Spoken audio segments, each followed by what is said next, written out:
Financial markets పై పట్టు సాధించాలనుకునే వాళ్ళు Revanth conduct చేసే వెబినార్ కోసం ఈ నెంబర్ కి కాల్ చేయండి. నమస్తే, వెల్కమ్ టు సుమన్ టీవీ. నేను విష్ణు. ప్రస్తుతం certified financial planar Ram Prasad గారు ఉన్నారు. వారితో మాట్లాడదాం. సార్ నమస్తే. సార్ రామ్ ప్రసాద్ గారు. నమస్తే విష్ణు గారు. సార్ రామ్ ప్రసాద్ గారు, కాసేపు ఈ మ్యూచువల్ ఫండ్స్ లో వచ్చే రిటర్న్స్ గురించి మాట్లాడుకుందాం. మాట్లాడదాం. గత 2-3 సంవత్సరాల నుంచి మ్యూచువల్ ఫండ్ రిటర్న్స్ అనేవి చాలా భారీ ఎత్తున వచ్చాయి. మామూలుగా మ్యూచువల్ ఫండ్ రిటర్న్స్ అంటే 12 నుంచి 15% మాత్రమే CAGR మాట్లాడుకోవాలి కూడా. ఇప్పుడు ఇక్కడైనా సరే మనమైనా సరే, కానీ అంతకు మించిన రిటర్న్సే వచ్చాయి. అయితే గత కొంతకాలంగా ప్రపంచవ్యాప్తంగా రకరకాల వార్తలు మార్కెట్ని భయపెడుతున్నాయి. అమెరికాలో సంక్షోభం అంటున్నారు, ఉద్యోగాలు పోతున్నాయంటారు, ఉద్యోగాలు తీసేస్తున్నారు అంటున్నారు. ఇంకొక దేశంలో ఇంకొక యుద్ధం ఏదో అంటున్నారు. అదేవిధంగా గోల్డ్ మార్కెట్కి సంబంధించి రకరకాల ఊహాగానాలు చెప్తున్నారు. సరే, ఇప్పటి వరకు అయితే మంచి రిటర్న్స్ ఇచ్చాయి కదా. 2 సంవత్సరాల తర్వాత మరి ఇప్పుడు అనుకున్న రిటర్న్స్ ఆ స్థాయిలో కనుక రాకుండా కొంత డౌన్ ట్రెండ్లో కనుక వెళ్తే మరి ఇన్వెస్టర్స్ పరిస్థితి ఏంటంటారు? ఎందుకంటే లాస్ట్ 5 yearsలో ఎంత పెద్ద బజ్ క్రియేట్ అయిందో చూసాం. ఇవాళ మ్యూచువల్ ఫండ్స్కి సంబంధించి ఎంత పెద్ద అవేర్నెస్ క్రియేట్ అయిందో మన కళ్ళ ముందు చూస్తున్నాం. నెలకి దాదాపు 23,000 కోట్ల రూపాయల SIP పెనిట్రేషన్ జరుగుతోంది కదా. ఏవైనా అనుకోని పరిస్థితులు ఎదురయ్యి వచ్చే 2 ఏళ్లలో తలకిందులై తారుమారైతే మ్యూచువల్ ఫండ్ ఇన్వెస్టర్స్ పరిస్థితి ఏంటి? పడితే పండగ చేసుకోవడమే సార్. ఏంటండి? మార్కెట్ పడితే పండగ చేసుకోవడమే. మార్కెట్ పడితే పండగ చేసుకోవడం ఏంటి సార్? ఏం చేయగలుగుతాం మనం? పడితే ఏం చేయలేం కదా. మనం ఆపేది కాదంటారు కదా. ఇప్పుడు ఏమైందంటే మార్కెట్ పడుతుంది అని ఒప్పుకున్న దాకా వదిలేట్టుగా లేరు ఎవరు. ఇప్పుడు మీరు అబ్జర్వ్ చేస్తే గత 4 ఏళ్ళ మన జర్నీలో ఫస్ట్ రష్యా ఉక్రెయిన్ వారు అప్పుడు ఏదో ఒక వీడియో చేసాం మనం. అవునవును. యుద్ధం మొదలైతే ఏంటి అని ఆగా మేఘాల మీద చేసాం ఆ రోజు మనం ఆ వీడియో చేసామా. తర్వాత సిలికాన్ వ్యాలీ బ్యాంక్ కొలాప్స్ అయితే చేయమంటే నేను చేయనన్నా. ఇవన్నీ జరుగుతూనే ఉంటాయి. రష్యా ఉక్రెయిన్ యుద్ధం మొదలైతే 3వ ప్రపంచ యుద్ధం మొదలైంది అన్నారు. ఏమైంది? అది నడుస్తుంది, మన జీవితాలు నడుస్తుంది, మార్కెట్ నడుస్తుంది. సిలికాన్ వ్యాలీ బ్యాంక్ కొలాప్స్ అయితే ఇంకేం లేదు, ఐటీ అయిపోయింది అన్నారు. ఏమైంది? మొన్న యుఎస్లో ఏదో కాస్త అటు ఇటు అయిపోతే ఒక్క రోజులో జపాన్ ఎన్నని అదని ఇదని ఒక 1 week హంగామా నడుస్తుంది. ఇప్పుడు అంతా అయిపోయింది. ఇవి ఎప్పుడు జరుగుతూనే ఉంటాయి, జరగకుండా ఎప్పుడు ఉండవు. మార్కెట్లో నెగిటివ్ వస్తూనే ఉంటుంది. పీపుల్ ఆర్ ఎక్కువ నెగిటివ్గా అట్రాక్ట్ అవుతారు. అది కావాలి, అది ఎక్కువ సర్క్యులేట్ అవుతుంది, వ్యూషిప్స్ వస్తాయి. మనం as a certified financial planner, personal financial ప్లానర్గా దేశానికి ఫైనాన్షియల్ ప్లానింగ్ చేయట్లేదు. మనకి మనం చేసుకుంటాం. ఒక ఇండివిజువల్కి, ఒక ఫ్యామిలీకి ఫైనాన్షియల్ ప్లానింగ్ చేస్తున్నాం. కానీ ఇప్పుడు ఎవరు చెప్పినా అన్నీ ఎక్స్టర్నల్ థింగ్సే మాట్లాడుతున్నాం. ఈ కంట్రీలో యుద్ధం అంటాం, ఆ కంట్రీలో రెషన్ అంటాం, కానీ ఇండియాలో ప్రాబ్లం ఉందని ఎవరు మాట్లాడలే. ఎస్. అండ్ మీరు అన్నట్టుగా గత 2 ఏళ్ళలో మ్యూచువల్ ఫండ్స్లో అద్భుతమైన రిటర్న్స్ వచ్చాయి. మనం అనుకునే ట్రెడిషనల్ రేట్కి 3 times 4 times చాలా మంది పోర్ట్ఫోలియో వచ్చినాయి. దేర్ ఆర్ స్కీమ్స్ డెలివర్ 100% ఇచ్చిన స్కీమ్స్ ఉన్నాయి. ఇప్పుడు అందరూ మళ్ళీ 100లో దూకుతున్నారు. ఓకే, ఇక్కడ నుంచి మార్కెట్ పడితే ఏంటి? అదే కదా మీ ప్రశ్న. ఇక్కడ నుంచి మార్కెట్ పడితే ఇన్వెస్టర్ల పరిస్థితి ఏంటి? పడచ్చు మార్కెట్, పడదు అని అనుకుంటారు. సరే, పడితే ఏంటి అనేది ఒకసారి కొంచెం పడుతుంది అన్న సబ్జెక్ట్ కండిషన్లో మాట్లాడదాం. మన అందరు అదృష్టం బాగుంటే SIP ఇన్వెస్టర్స్ ఎవరైతే ఉన్నారో వాళ్ళకి ఒక 3 ఏళ్ళు కనుక మార్కెట్ ఏకదాటిగా పడిపోతే ఒక 10 ఏళ్ల తర్వాత వాళ్ళు అద్భుతాలు చూడగలుగుతారు. రిటర్న్స్ పోర్ట్ఫోలియోలో చూడగలుగుతారు. 3 ఏళ్ల పాటు ఏకదాటిగా మార్కెట్ కిందికి కొడితే లేదా పైకి పెరగకుండా అక్కడే అటు ఇటుగా ఊగితే ఒక 3 ఏళ్ల పాటు, 1-2 ఏళ్ళు డౌన్ఫాల్ వస్తే ఏం ఉపయోగం ఉండదు. ఒక 3 years ఉండాలి. ఒక 3 years పాటు స్టాక్ మార్కెట్ వాలటైలిటీ ఇక్కడే ఉండాలి, పెరగకూడదు. సెన్సెక్స్ ఇదే లెవెల్లో కనుక ఉంటే ఈ 3 ఏళ్ల పాటు మన SIP కంటిన్యూ చేస్తే టెక్నికల్గా ఏం జరుగుతుంది? ఇన్ ఏ సింపుల్ లాంగ్వేజ్ చెప్తాం. ఈరోజు గ్రామ్ బంగారం 7,000 ఉంది. ఓకే, SIP అంటే మంత్లీ కొనుక్కోవడమే కదా. లేటెస్ట్ కాసేపు మ్యూచువల్ ఫండ్స్ పక్కన పెట్టి ఒక వ్యక్తి ఎవ్రీ మంత్ గోల్డ్ కొంటున్నాడు. ఇప్పుడు 7,000 ఉంది కదా బంగారం, ఇది పెరగట్లా. 6,6కి వెళ్తుంది, 6,5కి వెళ్తుంది, 6,8కి వస్తుంది, 7కి వస్తుంది, 6,4కి వెళ్తుంది, 6,6, 6,5. 3 ఏళ్ల పాటు బంగారం కొంటే ఇతను కొన్న పర్ గ్రామ్ యావరేజ్ ప్రైస్ ఎంత ఉంటుంది? అప్పుడు ఈయన 6,5 నుంచి 7 మధ్యలో కొంటున్నాడుగా. ఈయన కొన్నది యావరేజ్ ప్రైస్ 6,600, 6,700 ఉంటుంది. కానీ 3 ఏళ్ళు ఆగింది, తర్వాత ర్యాలీ అవుతుందిగా బంగారం అయినా. మళ్ళీ ఒక 7 ఏళ్ళు పోతే బంగారం 14,000 అవుతుంది. అంటే బంగారం 10 ఏళ్ళకి రెట్టింపు అని చెప్తాను, అంతే 10 ఏళ్ళకి. 14,000 అవుతుంది. ఈ 10 ఏళ్ల పాటు ఈయన కొన్న బంగారం ఆ రోజు అమ్మితే ప్రతి గ్రాముకి 14,000 వస్తుంది. కానీ ఎక్కువ లాభం ఎక్కడ వస్తుంది? మొదటగా కొన్న గ్రాముల్లో వస్తుంది. మార్కెట్ డౌన్ ఉంటే you are accumulating more units. నువ్వు కొంటుంది ఇక్కడ యూనిట్స్ అంటే బంగారం తక్కువ రేట్లో ఉంటాయి కదా, ఎక్కువ వచ్చేది. మొదటి 3 ఏళ్ళలో ఎక్కువ కూడబెట్టుకునే అవకాశం కనుక నీకు వస్తే, ఎవరైతే ఈరోజు మార్కెట్లో ఎస్ఐపి ఇన్వెస్ట్మెంట్కి వస్తున్నారో వాళ్ళు రాబోయే 10 ఏళ్ళ గురించి ఇన్వెస్ట్ చేస్తే, 11 ఏళ్ళ గురించి, 12-15 ఏళ్ళ గురించి ఇన్వెస్ట్ చేస్తే కనుక సీరియస్గా మొదటి 3 ఏళ్ళు మార్కెట్ ఎన్ని అవకతవకలు, ఒడిదుడుకులు, దరిద్రాలన్నీ జరిగితే ఇంకా లక్ష్మీదేవి వరిస్తాను. మొదటి 3 ఏళ్ళు జరిగితే ఎస్ఐపి ఇన్వెస్టర్ అంటే ఇప్పుడు రేపు పెళ్ళి, రేపు చదువుకున్న వాళ్ళు పడితే ఈరోజు వెళ్ళిపోవాలి. ఇంకా సింపుల్. ఇప్పుడు నెక్స్ట్ 1-2 ఇయర్స్లో మ్యారేజ్లో ఎడ్యుకేషన్ ఉంది, మంచి రిటర్న్ వచ్చింది కదా, వెళ్ళిపోండి ఈరోజు. ఎందుకంటే 2 ఏళ్ళలో మార్కెట్ని ప్రెడిక్ట్ చేయలేరు మీరు, పడితే కష్టం. కానీ ఇప్పుడు మొదలెడుతున్న వాళ్ళు జర్నీ 10 ఏళ్ల తర్వాత నువ్వు తీసుకునే దానికి ఇప్పుడు పడితే ఏంటి, పెరిగితే ఏంటి? యాక్చువల్గా పడితే లాభం ఎక్కువ. మార్కెట్ పడద్దని ఎక్కడ లేదు. మీరు ఒక ఫిగర్ చెప్పారుగా, 23,000-24,000 crores of SIP from retail investors. 2 yearsలో అది డబుల్ అవుద్ది, 50,000 crores అవుతుంది 2 yearsలో. జస్ట్ ఇన్ 2 yearsలో 2 yearsలో డబుల్ అయితే 5 yearsలో ఎంత అవుతుంది? కానీ ఇండియన్ ఈక్విటీలో అంత స్కోప్ ఉందా? 1,00,000 crores per month retail investors పెడితే సేబీ గేట్లు అయితే అలా ఫారెన్ ఇన్వెస్ట్మెంట్ చేయమని, మనం పోయి చేయాలి ఫారెన్ కంట్రీస్లో ఇన్వెస్ట్మెంట్.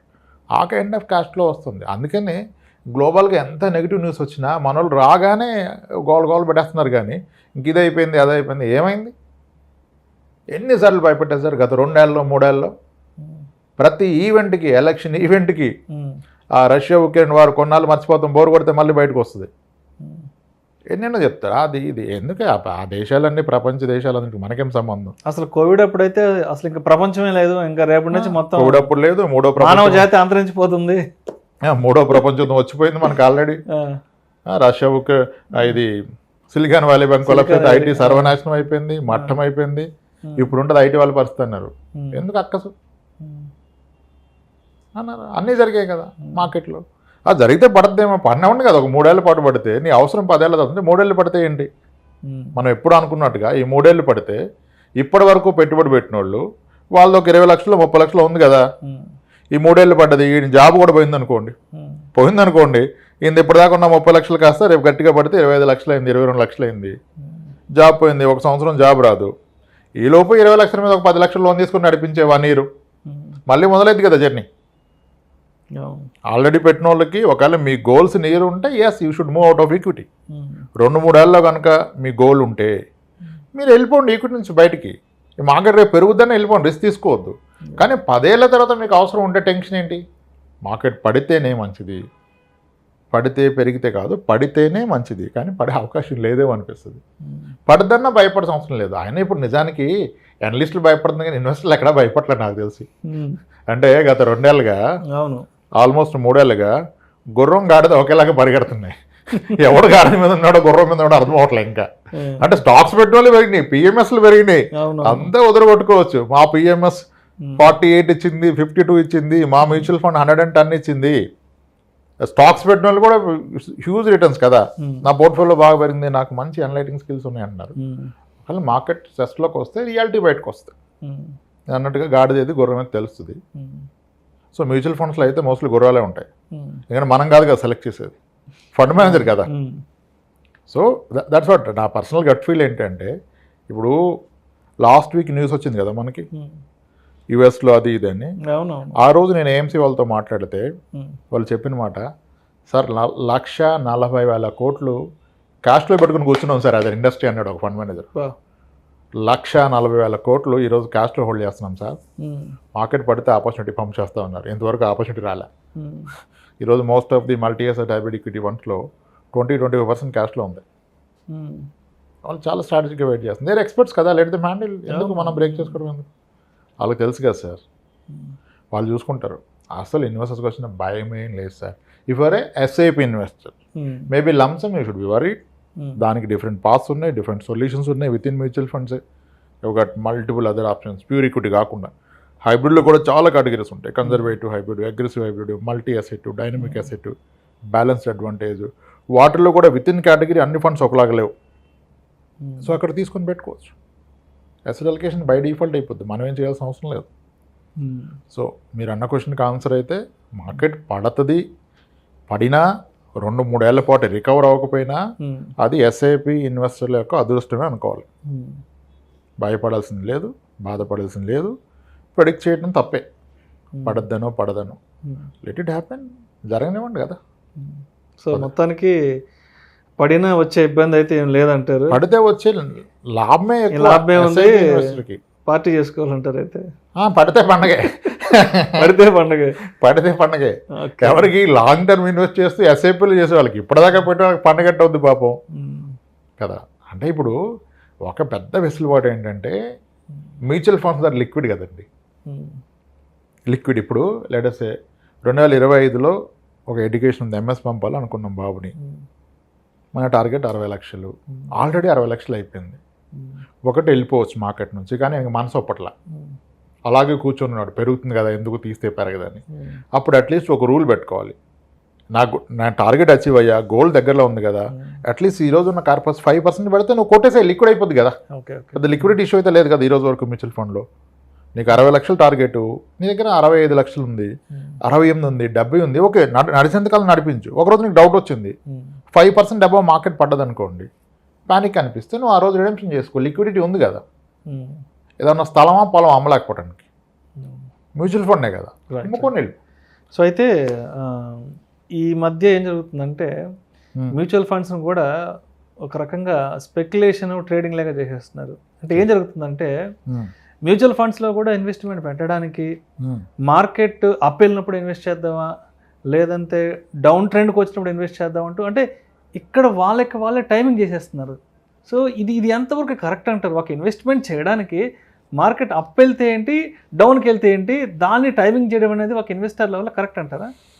అస్సలు కాదు సార్. జనరల్ కాన్ఫిడెన్స్ వాళ్ళు పెరిగిపోయింది, నాలెడ్జ్ ఎక్కువ అయిపోయింది, ఎక్కువ తెలిసేసుకున్నారు నాలెడ్జ్ కూడా. ఏమో అంటే చెప్పేటోళ్ళు కూడా ఇప్పుడు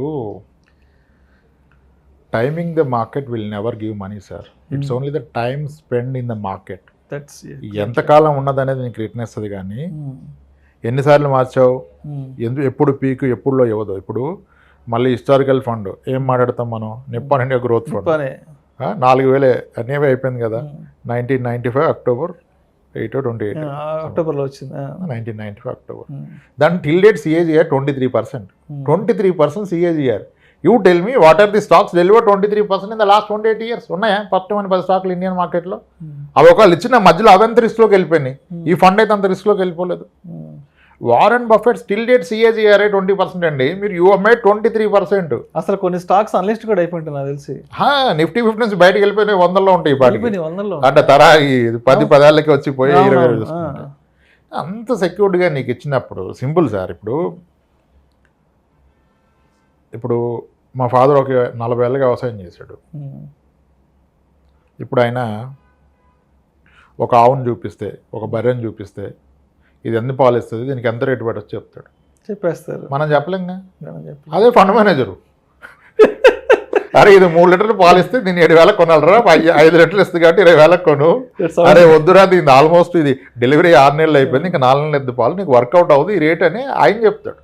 ఎక్స్పీరియన్స్ అని ఆయన, ఆ ఎక్స్పీరియన్స్ ఉన్నోడు ఎవడు ఫండ్ మేనేజరు. మనకెక్కడ ఉంది ఆ ఎక్స్పీరియన్స్ కదా. నిగనింగ్లు ఆడిపోతుందని ఆవును కొనేస్తారా, గేదెని కొనేస్తారా? నిగనింగ్లు ఆడితే కాదు కదా, దాని వయసు ఎంత, ఎన్ని కాన్పులైంది, ఇంకెన్ని అవుతుంది, ఎన్ని పాలు ఇస్తుంది, అది కదా లెక్క. అమ్మోడు నీట్గా మేకప్ చేస్తాడు దాన్ని, 2 రోజులు పాలు పడకుండా 3వ రోజు నీకు చూపిస్తాడు. అది చూసి మోసపో. ఎక్స్పీరియన్స్ ఉన్నవాడు అది క్యాచ్ చేస్తాడు. అది రిటైలర్స్ వలన అంత ఈజీ కాదు, మన వల్ల అవదు. Fund manager in expert, let him manage, ఆయన చేస్తాడు. ఈ అప్స్ అండ్ డౌన్స్ అన్నీ కూడా మేనేజ్ చేస్తాడు. అది చేస్తేనేగా నిప్పాన్ ఇండియా గ్రోత్ ఫండ్ ఈరోజు 23% మాడుతున్నాం. ఇన్ రెగ్యులర్ ఫండ్ వీఆర్ టాకింగ్ 23 ఓవర్ ది 29 years. అది చిన్న రేట్నా? ఎస్, అంతే, టెన్షనే లేదు sir. If you're a long term investor, పడితే పండగకి ప్రిపేర్ అయిపోండి, లేదా లెట్ ఇట్ గో. ఇంక చేయగలిగింది ఏం లేదు, పర్లేదని బాధపడద్దు, పడితే పండగ చేసుకుందాం. Right sir. Thank you so much Ramprasad గారు. రైట్ అండి విష్ణు గారు. సో మొత్తానికి మ్యూచువల్ ఫండ్స్లో ఇన్వెస్ట్ చేసే వాళ్ళు మార్కెట్ని టైమింగ్ చేయొచ్చా చేయకూడదా, వచ్చే 2 సంవత్సరాలలో మ్యూచువల్ ఫండ్ ఇన్వెస్ట్మెంట్స్ తలక్రిందులైతే తారుమారైతే మరి ఇన్వెస్టర్స్ దాన్ని ఏ విధంగా క్యాష్ చేసుకోవాలి లేదంటే దాన్ని ఏ విధంగా తీసుకోవాలి అనే దాని గురించి చాలా చక్కగా అండ్ మీ స్టైల్లో మన ఆడియన్స్కి మరొక్కసారి ఒక మంచి ఇన్ఫర్మేషన్ కన్వే చేశారు. Thank you so much sir. Right అండి విష్ణు గారు.